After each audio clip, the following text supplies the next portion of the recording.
Welcome to the Salon Scoop, a podcast by Salon S.O.S. I'm your host, Scott Moon, the founder of Salon S.O.S, and I'm obsessed with helping salon professionals live their best life.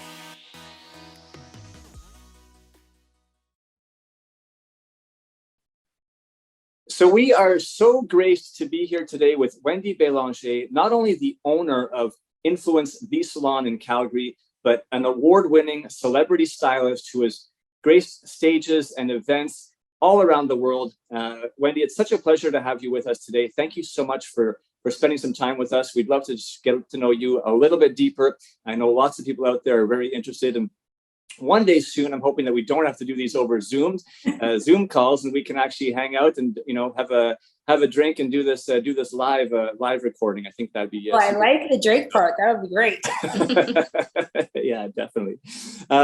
I know you've got a really, really fascinating story of sort of how you've gotten to where you are today, and we want to share that with our listeners and viewers. But before sort of delving into your story, we like to ask each one of our guests a signature question to kick off the show. So, Sarah, would you mind asking our first signature question of the day?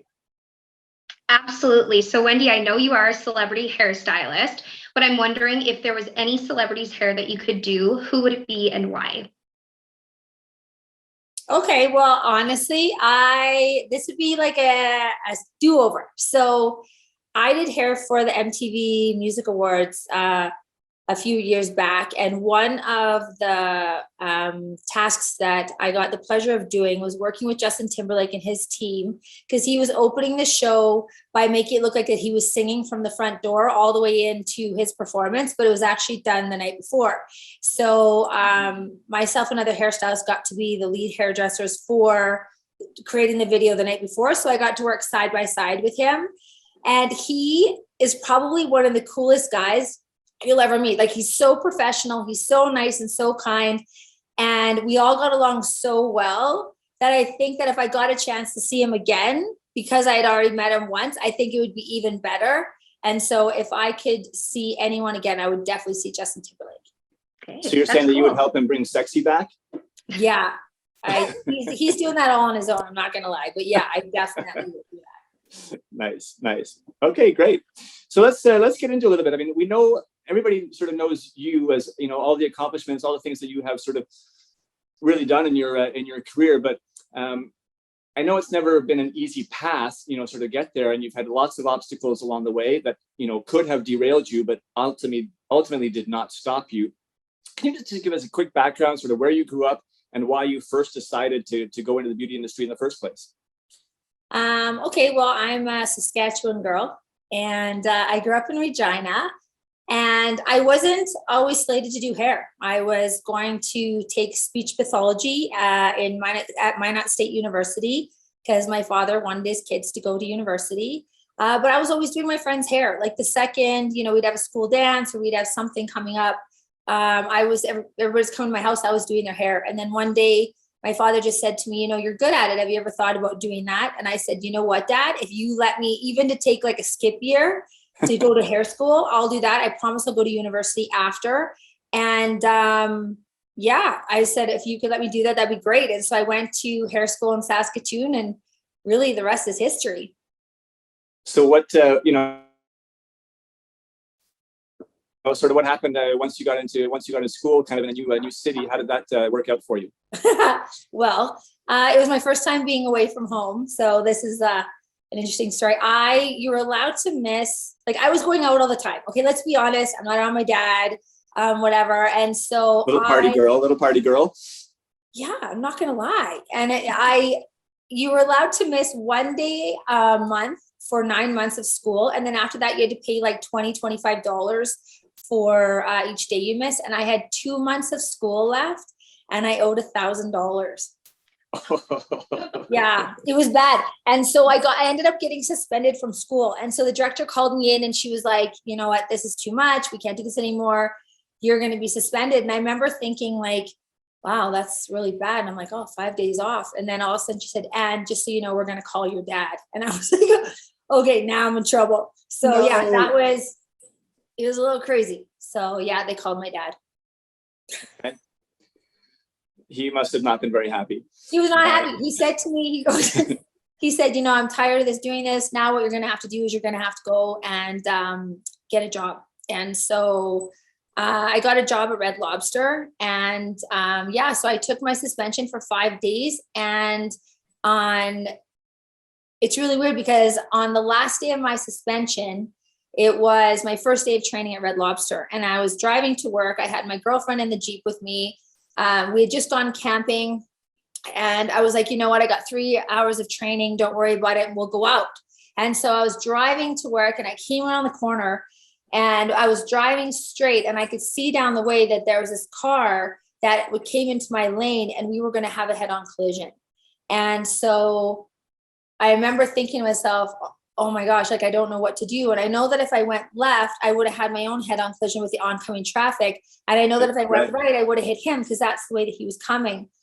And I'll never forget that moment. And I waited till the last possible second, and I swerved left into the oncoming traffic. And I don't know how that happened, but I missed the cars that were coming that way. I spun around the first time. The back of the Jeep hit the curb. Then it came up on the curb. It went and hit a tree from the behind. And then when we'd gone camping, we took out the back seat and we didn't bolt it in properly. So the seat flew forward and it hit us. So essentially I got rear-ended 3 times in the same accident. And, you know, this is a real tragic time for me, but I can honestly say it was a TSN turning point for me because I was in this really huge accident. Ambulance came, took us to the hospital. The guy was drag racing. He lost control of his car is what happened. When we got there at the hospital, the doctor said to me, you know, you really hurt yourself. And I said, well, can I work? And he said, where do you work? And I said, I work at Red Lobster. And he said, oh, well, you know, you probably have to take some time off. And I remember thinking, cool, you're right. Don't have to go crazy. But then I said, what about school? And he said, oh, school should be fine. He said, so what are you taking? And I said, I'm going to be a hairdresser. And he looked at me and he said, oh, baby girl, he said, you may want to pick a different career. And I said, what do you mean? He said, you just got rear-ended 3 times in the same accident. This could cause long-term damage. And so a hairdresser, as you all know, hands up, those are all the muscles that you use. So you may want to rethink it. And I can tell you that it was in that moment that I realized, you know what I mean? It's like you don't know what you have until it's almost taken away from you. And I think it was in that moment that I realized how much I loved doing hair and what it truly meant to me. And so that for me, I think was the TSN turning point to make me realize what I had. You're giving TSN a couple of shout outs. We just should say they're not a sponsor of this show, but you know what? I don't even watch TSN, but it's a really good way to say it though. But it really was a TSN, and like it changed everything because when I went back to school, she didn't end up charging me the money because I went back to school. I was early because I missed 2.5 months of school and work, right?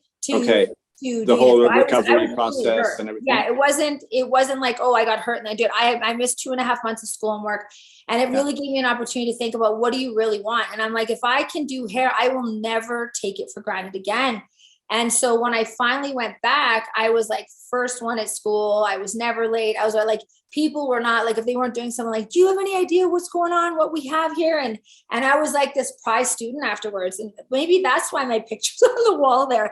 I'm probably the most turned around student. But it was like in that moment, I realized that I will never take it for granted again. Nice.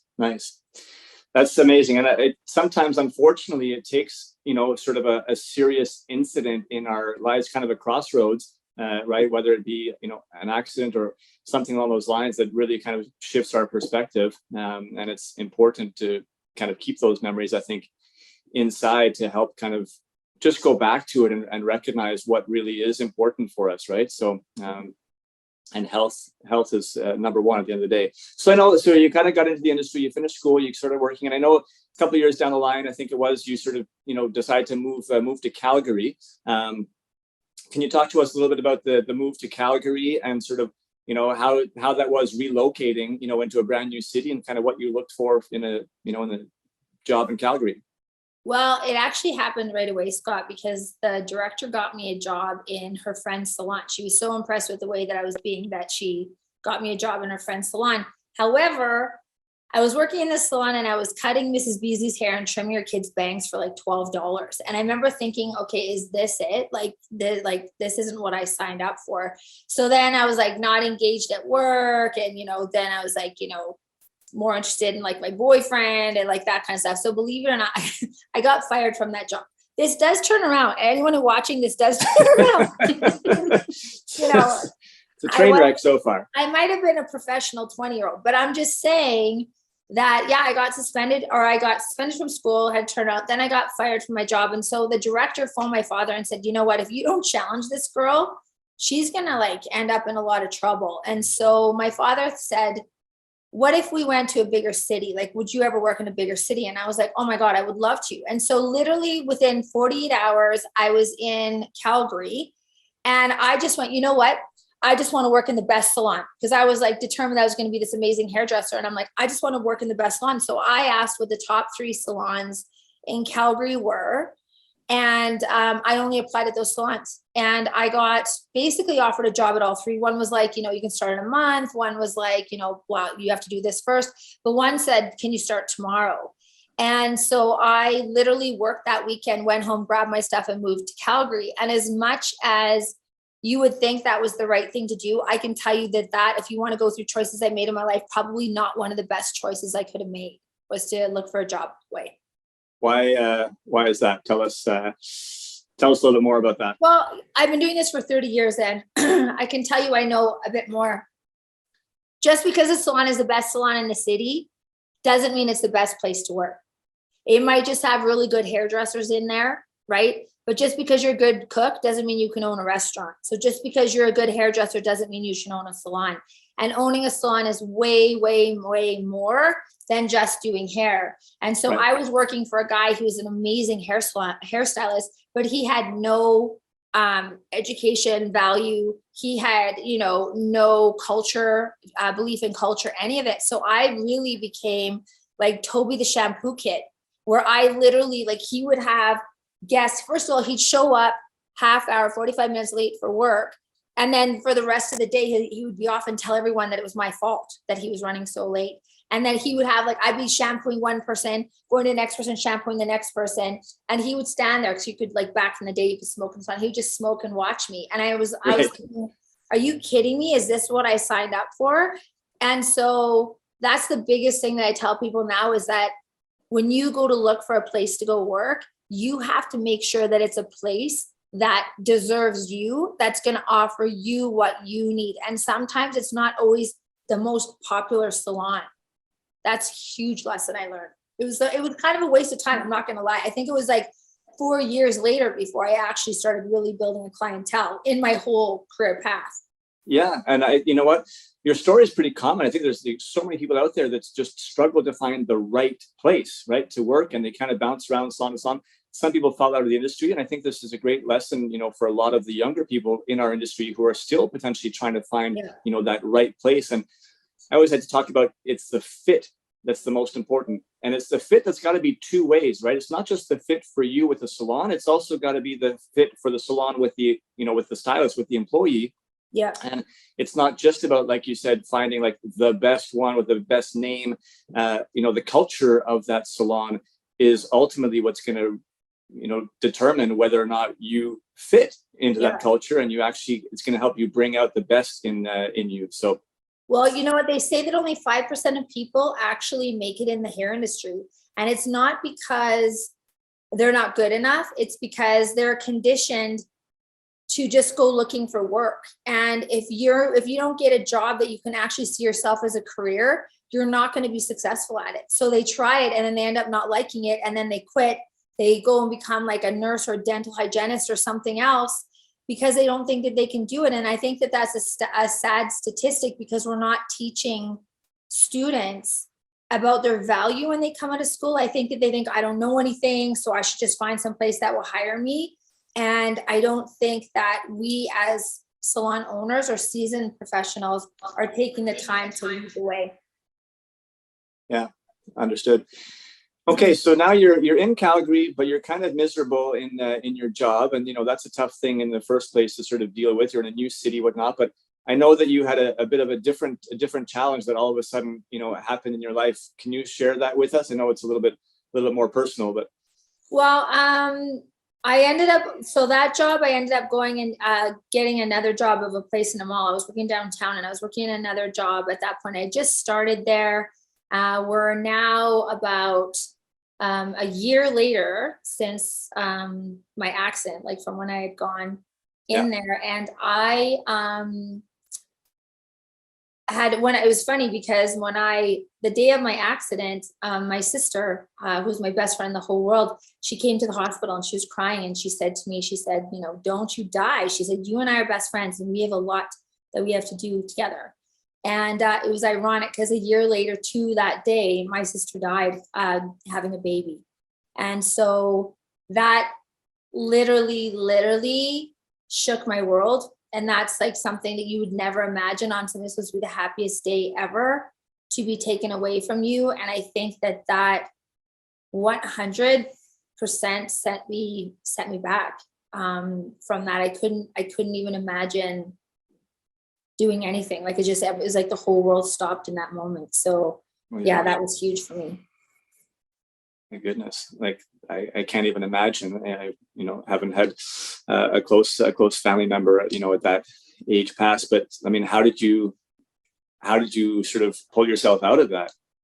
Well, I'm not going to lie. At first, I didn't. I went and stayed with my father for a little while because I couldn't deal with it.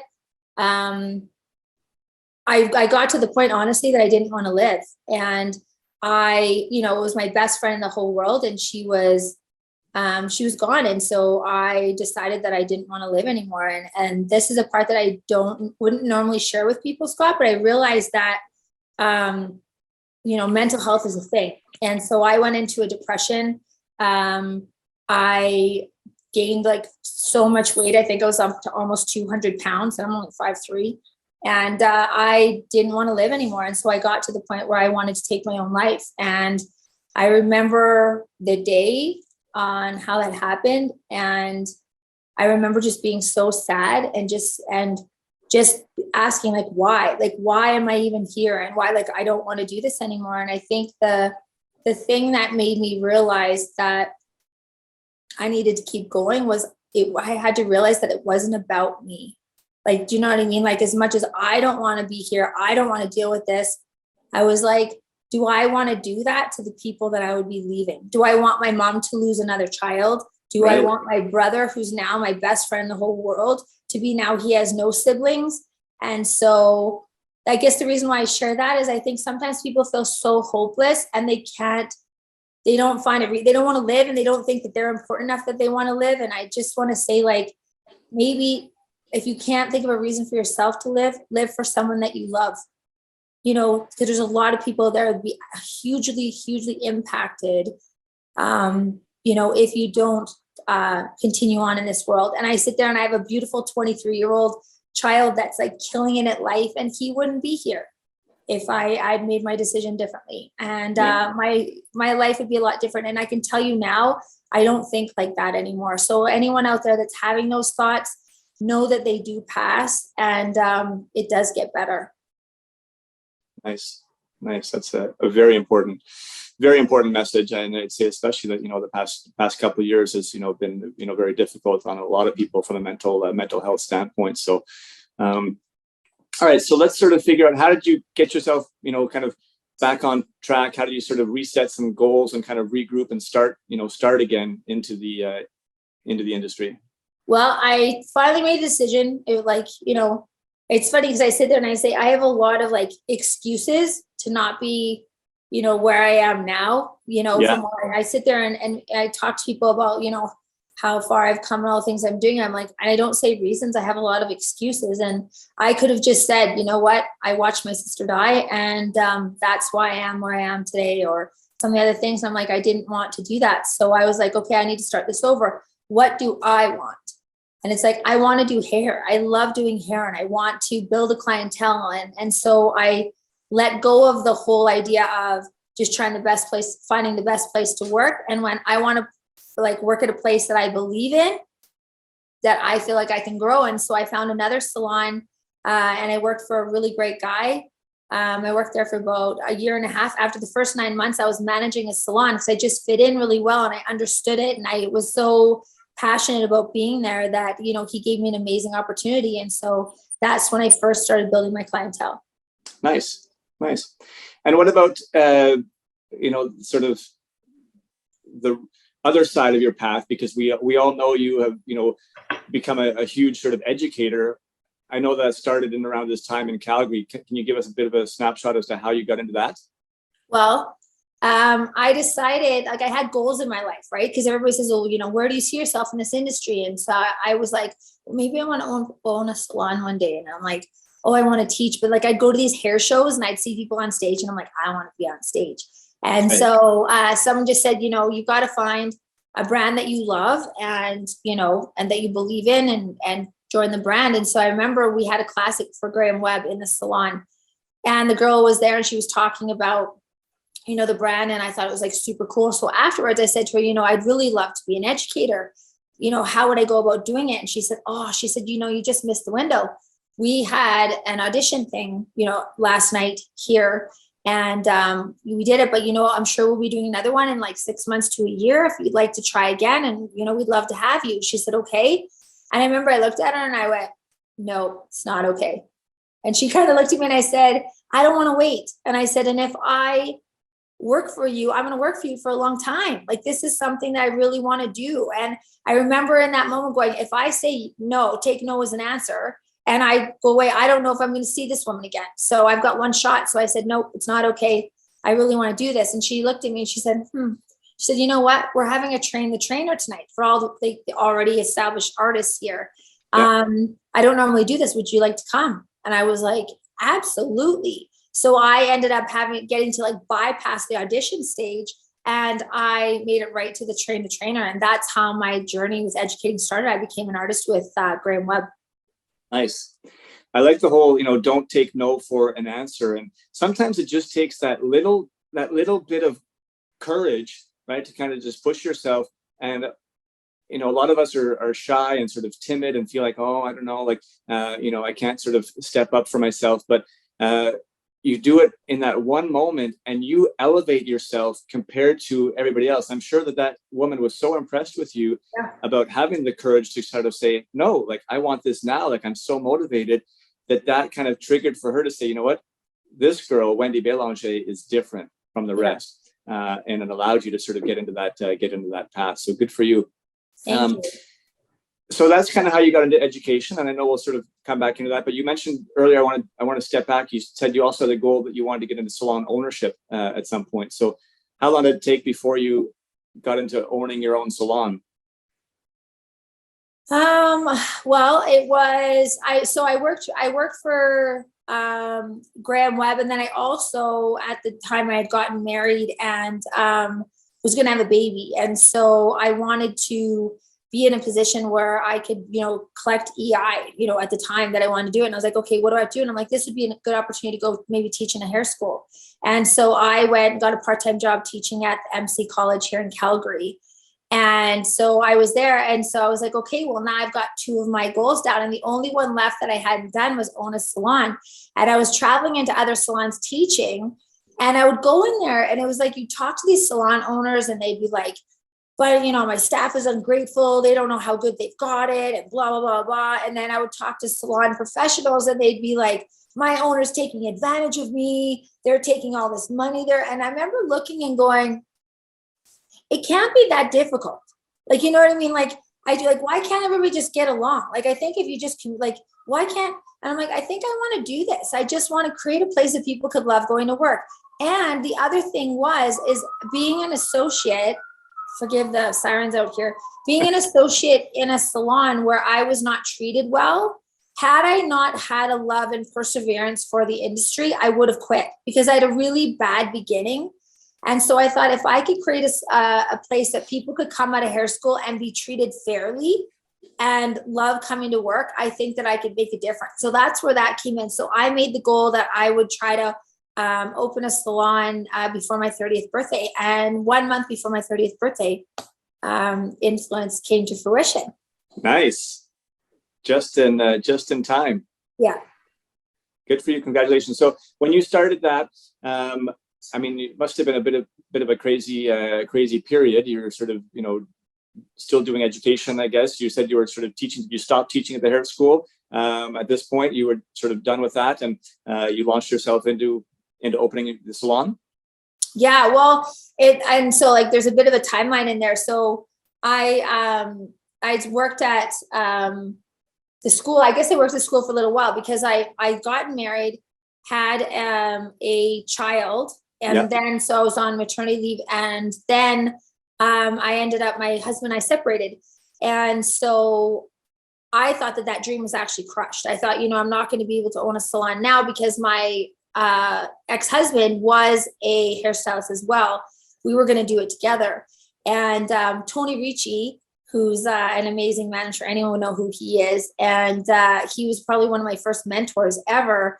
He was the one that we were going to open this hair salon with. And so he came to me after my ex-husband and I had split up and said, "You still want to open a salon?" And I said, "I can't, like, I'm a single mom." I'm like, whatever, my life is really different now. Are you sure you want to do it? And he said, "You know what, Wendy?" He said, "I've been watching you, and I know that if I go into business with you, that you won't let this fail. You'll die before you let it fail." And I'm like, it was that work ethic that he saw in me that I was like, wow. And so he actually was the reason that I got to be able to do it, because he was like, I want to open a salon in Calgary. You want to open a salon, let's do it together. So he funded it for it to be open.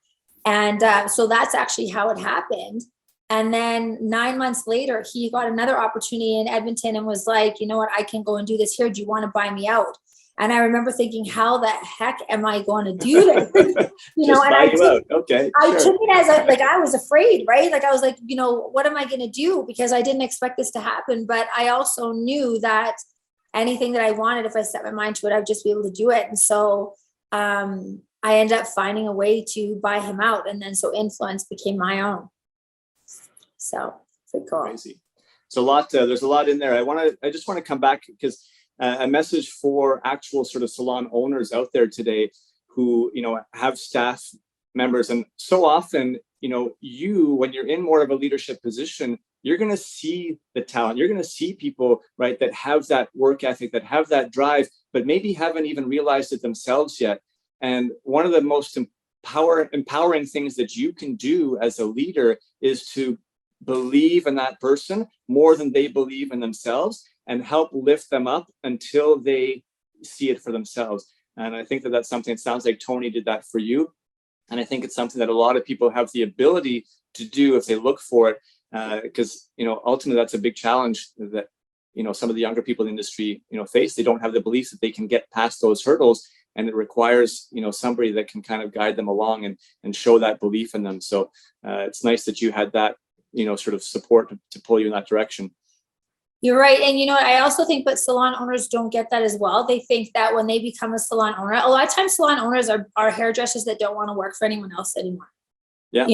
And that's a sad thing. So we're not always business. I wasn't a business person when I first opened. I was paying my GST with my rent money. Like, let's be honest. But I think that I remember I had a meeting with my team a little while ago, and I've got a young green team. And I was like, what's your intention here? And we went around the room and what their intention is and what their goal is. And when it came to me, I said, my goal is to make every single one of you better than me. And they looked at me like, what do you mean? And I said, that's what a real coach does. A real coach will take the person they're coaching and make them even better than they are. Like I think of I used to use the example of Mark Tewksbury, being a swimmer. It was like, do you think that his coach is a better swimmer than he is? No. Do you know what I mean? His coach's job was to make him the best version of him, and make him better. And so I think salon owners need to take that seriously, and that becomes from empowering them to be like, you can do everything that I'm doing and more, and you have the ability to do it. Absolutely. Amazing. Okay, so you're now salon owner, 100%. You bought out your business partner after only 9 months, and you're sort of chugging along. I'm sure life is pretty hectic, at this point. And what happens at the end of your first lease? because I think this is a pretty, amazing thing that you accomplished as well. Yeah, so it wasn't great at the time, I'm not gonna lie. I kind of felt like every time I got momentum and things were going good, something would happen. Yeah. And so I was in a strip mall that was owned by this like Italian restaurant, and then it was their restaurant, and then it was me, and then it was these other places, and then all of a sudden they went and took over the one at the end, and all of a sudden it was like their restaurant, and me in the middle, and I was like, oh gosh, it's just a matter of time. And so he said, we're not going to renew your lease. And I remember thinking, I just literally started, like, almost paid this place off, and you want this to go. And he was like, I'm sorry. And he said, you know what, maybe I could buy you a building. And I remember thinking to myself, no, I'm not going to go into any more business endeavors with you. And then I was sitting there thinking, all of a sudden I went, well, why aren't I buying a building? Like, you know what I mean? I'm just sitting there going, because everybody's saying it's way better to own something as opposed to leasing. And I'm like, well, why aren't I buying a building then? And so I got this idea in my mind that I wanted to buy a building. I didn't have money or anything, but I was like, I want to do it. And I just made the decision. And what I realized going along is every time that I wanted to do something, as soon as I put it out to people that I wanted to do it, like when Tony wanted to buy me out and I was freaking out, and I just started telling people, like, my partner wants to buy me out, I have to come up with this money. My partner, whatever. And as soon as I started telling people, then it was like the people who knew what to do came around, and they're like, well, if you want to buy him out, then you should blah, blah, blah. And I was like, oh, yeah, you're right. So then when I started telling people, I want to buy a building, I want to, do a mortgage as opposed to a lease. And then I found this place that I wanted, that it was $500,000. And I'd gone to ask this other place, and they wasn't for sale. So I cold called everyone in the whole building because I wanted to be in that building. I just decided. And I had to come up with, I think, 200,000 or something like that, 150,000. And I was like, how the heck am I going to do it? And the crazy thing is, the person who came forward was my dad, right? My dad and my brother both came to me and said, you know what, like, we've watched you do this and whatever. And the whole thing is the way that you've handled everything, Wendy, all the hardship you've been, all the work ethic, all of that, we want you to have this. And so I never asked them or anything, never asked my father for money. Yeah. And he turned around and gave it to me. And I think that was a full circle thing of, like, my dad being so disappointed in me and how I was handling my life, but just sitting back and watching me for a really long time. And then he came around, and so I ended up giving me the deposit. And so in 2005, I bought the building that my salon's in now. And now I have the ability, from paying it off and building equity and doing whatever, that I'm actually purchasing another unit. So yeah, it was really cool how that happened. Amazing.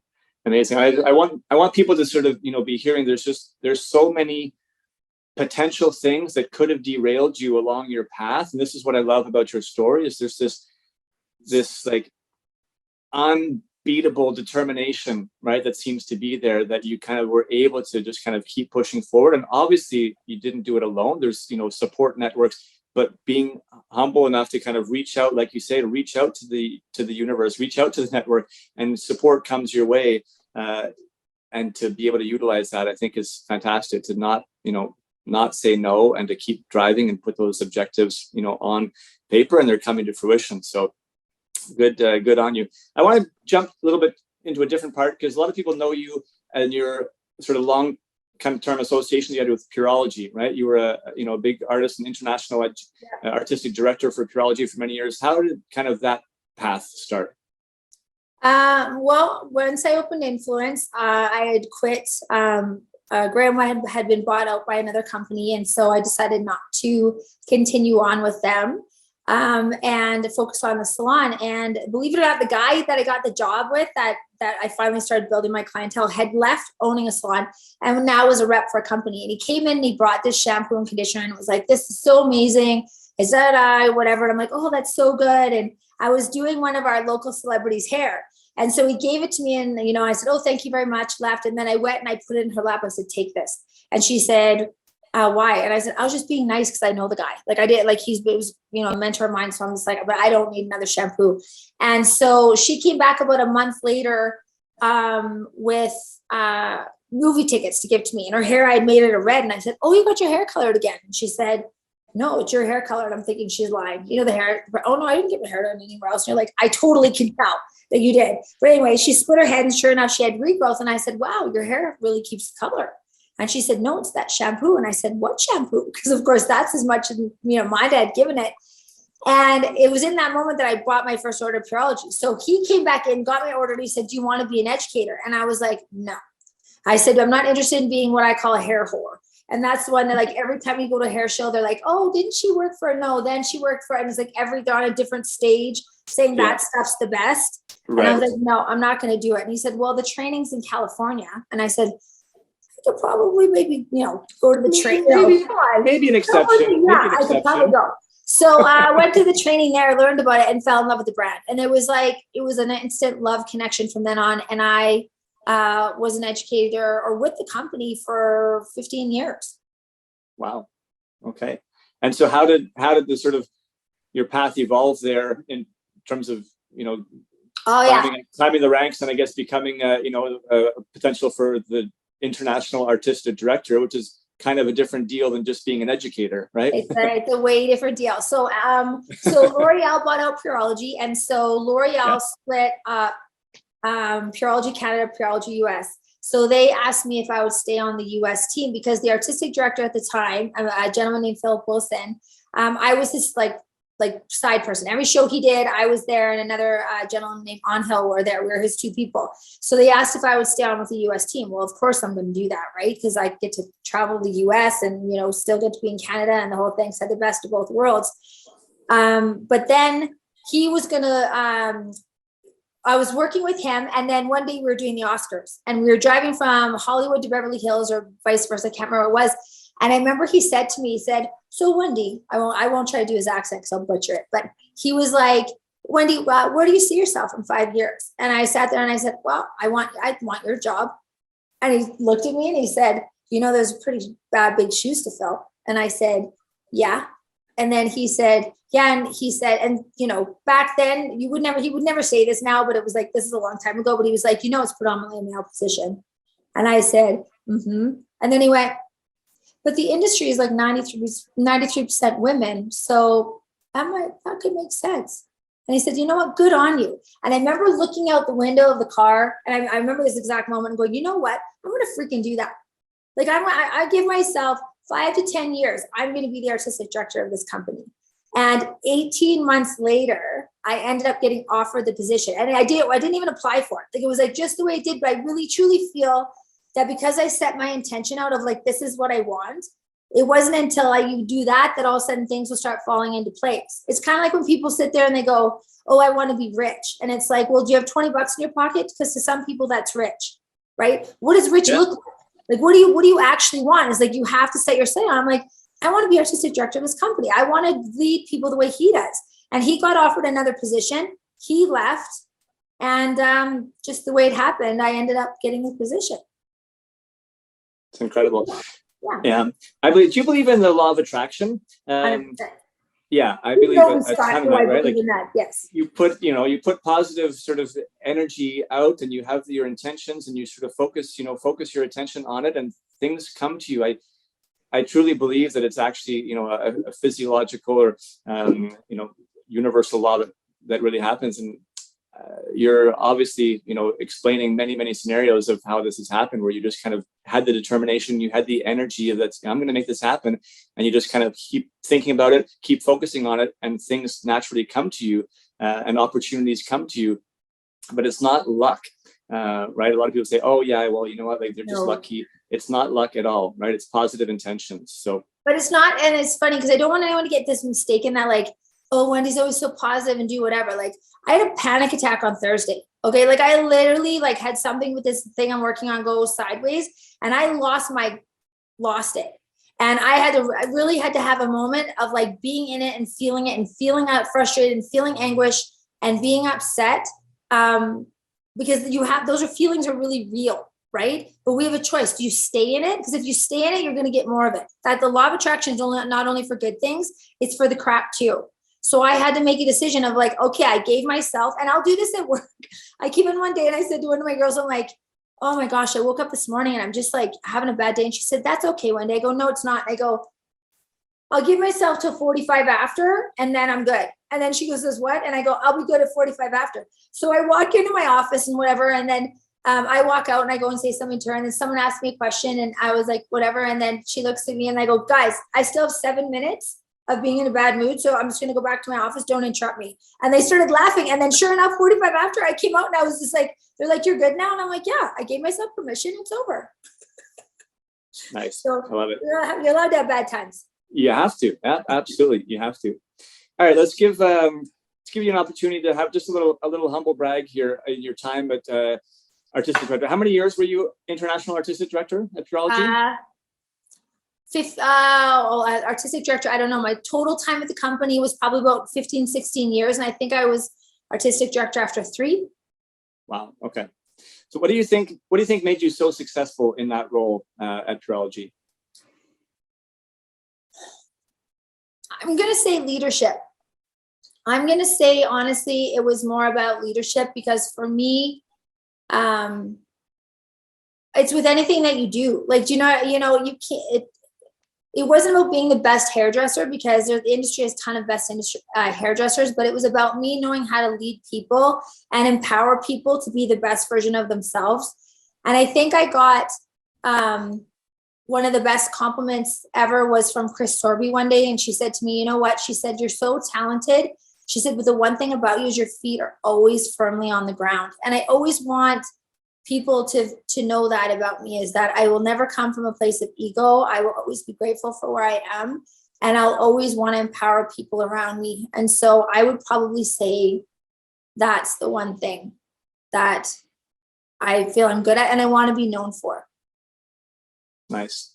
I think it's critical. I've worked with many people in the industry over my career, and can always have, there's a lot of egos in the industry, right? It's a big part of it, and so therefore it's easy to sort of see the people that are able to remain humble, like you said, sort of keep their feet on the ground. They stand out, but they stand out in a very, very positive way, right? And they tend to be some of the most inspiring people as well. So thank you for that. Now I'm going to sort of reverse the question. Let's look big picture at your entire sort of career, what you did. And rather than a humble brag, we're going to ask you for a candid confession and share with us something that you wish that you were better at.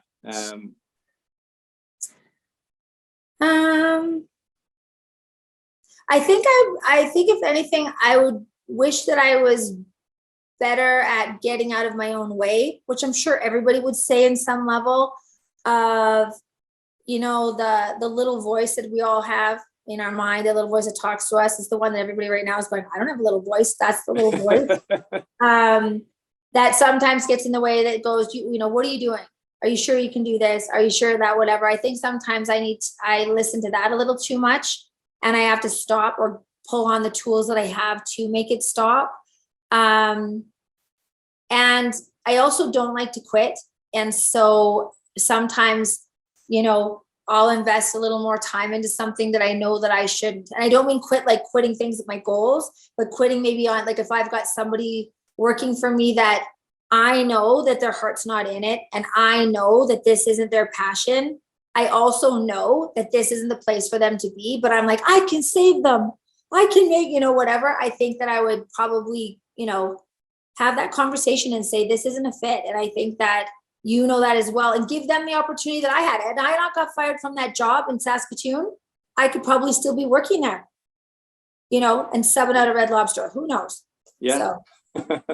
You never know where our journey is going to go, right? It's ever evolving.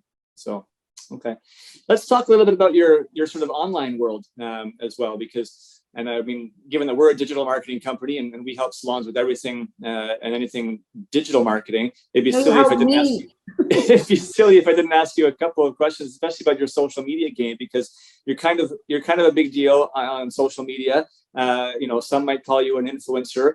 I know you have over 30,000 followers on Instagram, and I certainly would recommend people go and follow you. I know it's at Wendy Bélanger on Instagram. But when did you realize that social media was important for your personal brand, and what do you either intentionally do or not do to try to grow and connect with your audience through social media?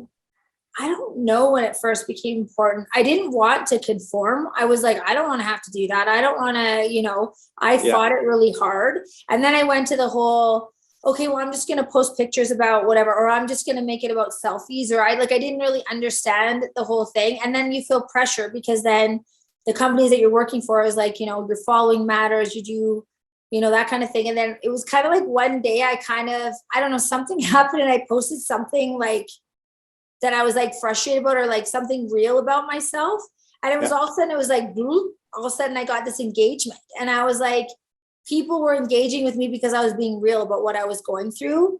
And then, so I was like, okay. So then I started just trying that and being real. And I think that that's what worked for me, is that people will say, so I wake up in the morning and I go and say, okay, what's Wendy's message for today? And they'll go and check my page. And that's kind of where I've gotten myself. What I've realized though is, with my brand and with all that, I do also need to be promoting more of the hair that I do and the businesses that I run. And so I'm kind of moving around to kind of figure out where that goes. And it's changing so much. So I'm also, my staff go through a lot of the training. Some of the stuff I can't do myself. I took your training, which is great. But some of the stuff I put my team through, and then they come back and give me coaching on. It's always evolving. So it's a lot of work. Yeah, no, I hear you. That's our world, right? So, so what would you say? Like, what aspect of digital marketing do you love, and what still intimidates you? I think the part that I love is that if you get it right, but if you kind of like figure it out, it can work for you. Do you know what I mean? Like, it's like, it is so much work, but when you kind of get a bit of momentum and you follow the information or the rules, I guess, as you want to say, but then it'll actually work for you. And so I can't believe how many people try out my salon because they've heard of us on Google. Like, we always say, how'd you hear about this? I Googled you. And it's like, really, what did you Google? And I learned from you actually about, like, with Google, like what kind of things you want to do, what do you want to put on your website, what kind of words do you want to use when you post things, what kind of, and all that stuff that I didn't understand or care to know about really matter, because we get so many new people from, them Googling us and our reviews and things like that. So that I think I like the most about it, for sure. Nice. And anything still intimidate you with regards to digital marketing or? Well, now with reels and stuff. Now I'm gonna start dancing on my phone, and like I've done 2 of them, and they're just stressful. And you know what I mean? Like, why couldn't have these been like, more popular when I was 20? Yeah. So I think that the evolving part of it is hard. But the one thing that I've learned is that that's where you got to get out of your own way. You can't be like trying something, not posting it, trying it, taking down. You just got to like spew it all out and just keep going. And it's gonna end up taking. So yeah, that's probably the thing, is the newest stuff, because I don't know it. If you don't know it, it's uncomfortable. Yeah, absolutely. That makes total sense. And it's everybody. There's always new stuff. I mean, digital kind of constantly changes, and it can be frustrating, for all of us. It's like, oh, another new thing. And you have your early adopters, and then the people that sort of wait longer. But the earlier that you do get on board with these, sort of new trends, the way better you can actually benefit from it. Even if you aren't perfecting it, you'll actually catch the waves, and the actual algorithms of these, social media platforms are going to favor the people who are utilizing, the new sort of features, let's say. So anyhow. Well, and I think what I realized too is, what my biggest thing I've learned in my life is, it's not about how to do something. Someone knows how. It's about who do you need to get in front of to learn.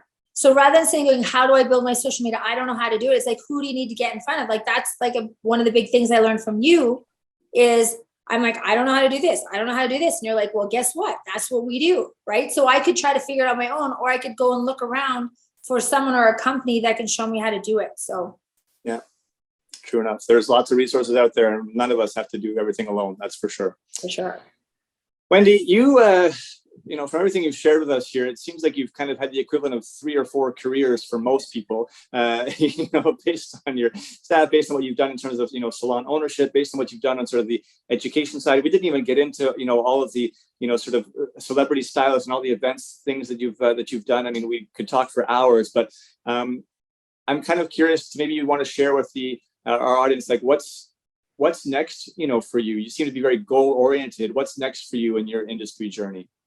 Well, I have to say, I'm proud to say that I am now officially an international Redken artist.